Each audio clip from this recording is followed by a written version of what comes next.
فبأي آلاء ربكما تكذبان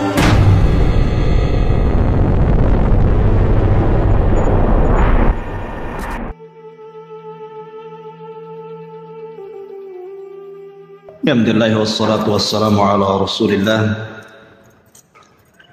wa ala alihi wa sahbihi wa mawalah wa la hawla wa la quwata illa billahi wa ba'd.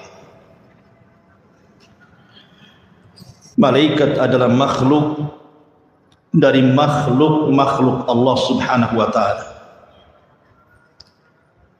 Sehebat apapun para malaikat, malaikat tidak punya rububiyah Allah, apalagi uluhiyah Allah subhanahu wa ta'ala. Mereka sama dengan kita. Padahal kalau kita melihat kekuatan para malaikat itu luar biasa. Jibril alaihi salatu wassalam ketika menghancurkan negeri Sodom itu, bukan satu kota yang dihancurkan, 7 kota. Yang cukup dengan satu sayapnya ditancapkan ke 7 kota itu, langsung diangkat ke langit. Kemudian sampai di langit, ditumpahkan lagi ke bumi. Itu satu malaikat. Belum lagi kalau kita menceritakan tentang malaikat yang memikul arsy Allah subhanahu wa ta'ala. Ketika Nabi SAW diizinkan untuk mensifatkan malaikat yang memikul arsy itu, kakinya berada di dasar bumi, kemudian badannya menjulang ke langit sampai 7 lapis langit, dan kemudian bahunya sampai memikul arsy Allah subhanahu wa ta'ala. Itu satu malaikat memikul arsy sebesar itu.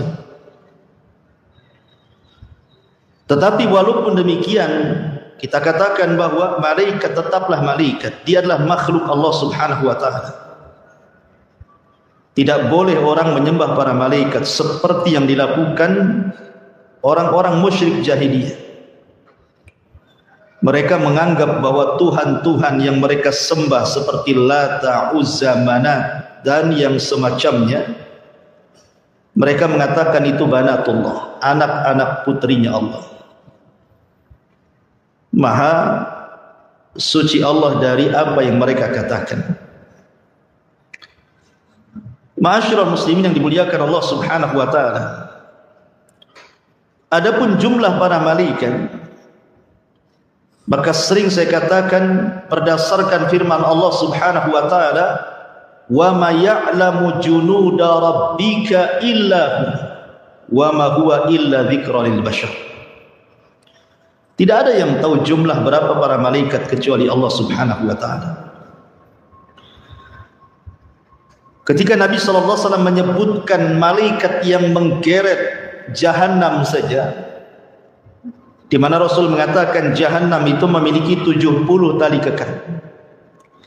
Setiap satu kali tali kekang itu yang menggeret berapa malaikat? 70.000. 70.000 kali 70.000. Itu baru yang menggeret Jahannam, khazanatun nar namanya.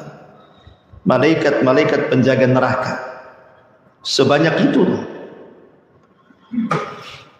Makanya Nabi SAW ketika mengatakan attatis sama, langit karena saking beratnya yang di atasnya itu sampai attatis sama, sampai mengeluarkan suara langit itu saking beratnya para malaikat yang ada di atasnya. Wa huqqala an ta'id, dan sudah berhak langit itu mengeluarkan suara seperti itu.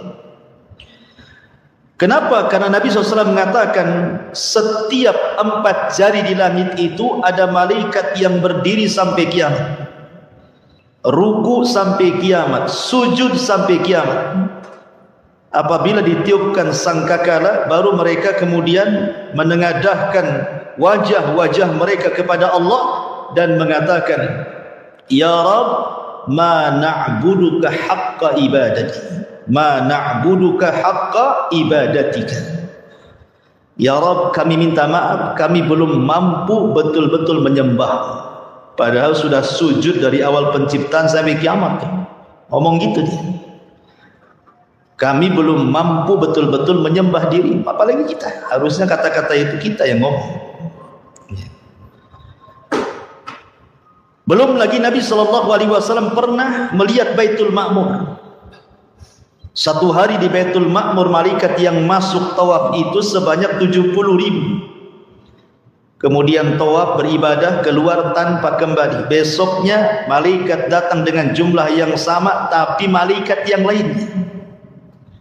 Dan seperti itu setiap hari pergantian malaikat sebanyak 70.000 para malaikat yang tawaf di Baitul Ma'mur. Dan malaikat tidak ada yang berdosa. Kalau antum lihat ke langit, dari langit pertama, kedua, ketiga, keempat, kelima, keenam, ketujuh sampai ke Arasy, itu dipenuhi dengan para malaikat. Dan tidak ada maksiat di langit itu. Maksiat di langit itu cuma satu kali, ketika iblis tak mau sujud kepada Adam, itu saja. Selepas itu tidak ada maksiat di langit. Karena para malaikat itu wa yaf'aluna ma yu'marun, mereka melakukan apapun yang diperintahkan Allah Subhanahu wa taala. Dan mereka adalah para tentara Allah. Dari sini menunjukkan keagungan Allah. Sementara jumlah malaikat itu tidak seberapa dibandingkan jumlah para malaikat. Makanya ada istilah, sekalipun manusia dan jin ini kufur kepada Allah Subhanahu wa taala, tidak akan mengurangi kekuasaannya. Sekalipun jin dan manusia beriman, tidak pun menambah kekuasaan Allah. Karena Allah penuh dengan tentaranya para malaikat yang tidak pernah bermaksiat kepadanya. Ma'asyiral muslimin yang dimuliakan Allah Azza wa Jalla, Al-Quran ada menyebutkan beberapa nama dan juga hadis Nabi SAW seperti Jibril, Mikail, Israfil, Malakul Maut, kemudian Ridwan, Zabaniyah, Hamalatul Arash, malaikat hafadha yang menjaga kita, malaikat kiram al-katibin yang mencatat kita, dan begitu seterusnya. Adapun kalau kita bicara tentang sifat-sifat para malaikat secara singkat, malaikat adalah makhluk yang tidak makan. Mereka tidak minum, tidak kencing, tidak buang hajat, dan mereka tidak mengeluarkan kotoran dari badannya. Jumlah mereka tadi saya katakan tidak terbilang, yang tahu hanya Allah Subhanahu wa taala, dan mereka bisa tasyakkul, beralih rupa. Di antara mereka ada yang ditugaskan oleh Allah untuk memikul arsy. Di antara mereka ada yang ditugaskan oleh Allah Subhanahu wa taala sebagai penjaga jahannam, dan jumlahnya 19, berdasarkan nas Al-Quran 19 malaikat. Dan mereka memiliki kekuatan yang luar biasa, walaupun 19 tapi kekuatannya melebihi malaikat-malaikat yang banyak. Di antara mereka adalah para penjaga surga. Di antara mereka sahibul wahyi yang khusus menurunkan wahyu seperti Jibril. Kemudian di sana ada Raqib dan Atid yang mencatat kiri kanan kita. Kemudian di sana ada malaikat hafadhah. Hafadhah ini malaikat yang menjaga kita. Apakah kita mukmin atau kafir, tetap dijaga oleh Allah Subhanahu wa taala dengan dikirimnya para malaikat. Dan ini bentuk rahmat Allah itu luas. Yang sering saya contohkan, kalau antum tidur di teras, tidak ada satu semut pun yang masuk ke telinga antum, padahal antum sudah nyemprot semut dengan baygon. Harusnya teman-temannya dendam kan gitu. Kalau mereka mau, dia bawa gengnya tuh orang itu yang sudah nyemprot saya, termasuk aja ke telinga rame-rame. Tak ada juga ya. Kenapa? Karena Allah menjaga kita dengan hafazah, dengan para malaikat yang menjaga. Di antara mereka ada malakul maut, dan malakul maut bukan satu orang tapi rombongan, karena orang yang mati itu bukan satu orang satu hari. Di antara mereka ada yang meniupkan roh, karena setiap hari janin itu setiap 4 bulan ditiupkan roh. Di antara mereka ada yang khusus mencatat kebaikan di siang dan malam, berjumpanya hanya di waktu subuh dan waktu asar saja. Di antara mereka ada yang memang dihususkan untuk mewakilkan tumbuh-tumbuhan ditumbuhkan di bumi seperti Mikail, membagi-bagikan rizki kepada manusia di bumi. Kemudian di sana ada Israfil yang meniup sangkakala. Di sana ada malaikat yang Allah wakilkan untuk melakukan fitnah kubur, pertanyaan man rabbuka wa ma nabiyuka wa ma dinuka, atau disilahkan dengan mungkar dan nakir. Dan banyak sekali para malaikat yang ditugaskan Allah Subhanahu wa taala. Ma'asyiral muslimin yang dimuliakan Allah Subhanahu wa taala, kita akan menyebutkan beberapa kaitan malaikat dengan kita. Kapan malaikat itu mendoakan kita? Kapan malaikat membenci kita? Kapan malaikat melaknat kita? Majlis-majlis seperti apa yang malaikat datang di situ? Inilah yang kita akan bahas. Ma'asyiral muslimin yang dimuliakan Allah Subhanahu wa taala,